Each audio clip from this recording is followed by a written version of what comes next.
Hi guys. Now before this series takes off, there are some things that just simply need to be said, such as, it's not an over-exaggeration to say that Skyrim and the Elder Scrolls series has some of the richest lore in gaming history. It even contradicts itself in some spots, showing the bias of the authors that wrote the books in all these games, and that it changes perspective from game to game. So with that being said, we're going to start off this series, and what better place to start than the beginning of time itself, before any mortal man walked the plains, before any dragons swarmed the skies. Back to the time of the Aedra, the Daedra, Lorcan, and Magnus. Back to the time of the Void.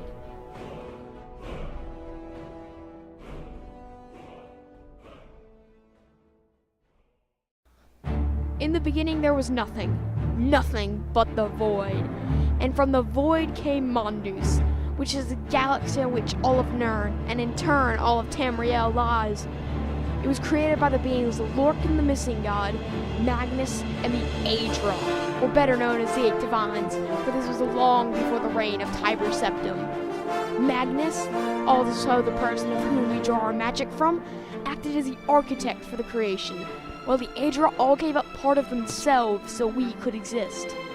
Although these god-like beings were the creators of Mondus, some elected not to take part in its construction. These beings are called the Daedra. Unlike the Aedra, the Daedra are thought to retain the full extent of their power, for they gave up nothing for the creation.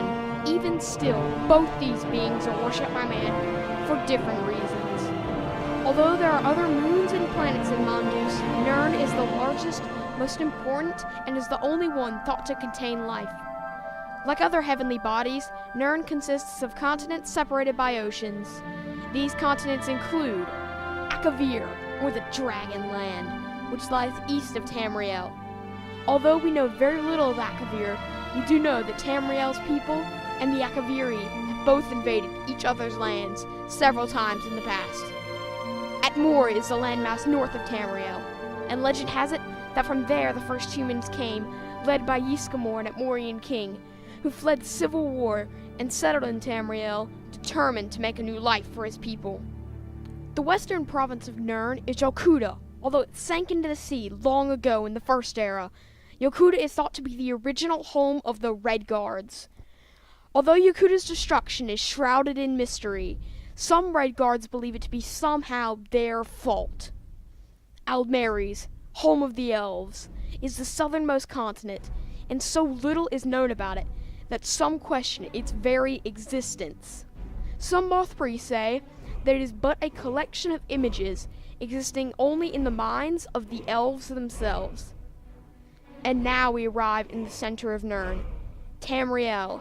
Tamriel is divided into 9 provinces, each with a very different culture and climate. In the north lies Skyrim, a rugged and mountainous land, currently populated by mostly Nords, although its oldest race were the Elves, who had lived there since pre-recorded history. Skyrim is also the land on which Yskamor first made landfall after crossing the Sea of Ghosts. And later, Yskamor would make conquest on the Elves in the event called the Return. And this event would send a message across Tamriel that the race of men were here to stay. In the northeastern province is Morrowind, which is dominated by the island Vvardenfell, with a great red mountain, a volcano that has only erupted twice in Morrowind's history, but each time having a great effect. In fact, some creatures of Vvardenfell rely on its ashfall for their very survival. The dominant race of modern Morrowind are the Dark Elves, after they were banished from Sieodor for committing the crime of Daedra worship. To the southeast lies Blackmarsh, which is home to the Argonians, and a race of Sabrinia trees called the Hist. This reptilian race are very independent, for they are divided into small tribes instead of one united empire. In the south is Elsewhere, home to probably the most diverse race, called the Khajiit. There are rumored to be more than 20 forms a Khajiit can take, ranging from the Cathway to the more man-like Ohim's Rot, depending on the lunar cycle. Some say that the Khajiit predate even the arrival of the Elves on Tamriel, making them, along with the Argonians, one of the original races of Tamriel. In the southwest lies Valenwood, or Tamriel's Garden, as it is put in the pocket guide of the Empire. Valenwood is home to the Wood Elves, an and undoubtedly has some of the most beautiful regions in all of Tamriel. The Somerset Isles is a large island south of Tamriel's mainland, and although it is mostly associated with the High Elves, it is thought to be the original home of the entire elf race. The western province of Hammerfell is home to the Red Guards, and arguably has the most important ports in all of Tamriel. It is also filled with the endless sands of the Alakir Desert, birthplace of life, or High Rock.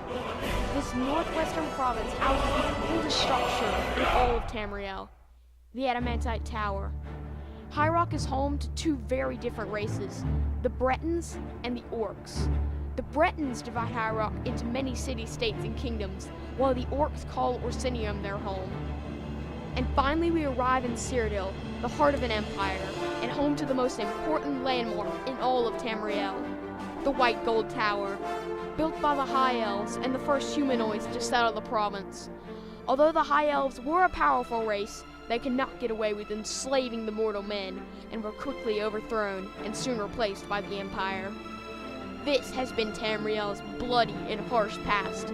Join me next time as we go further into the void.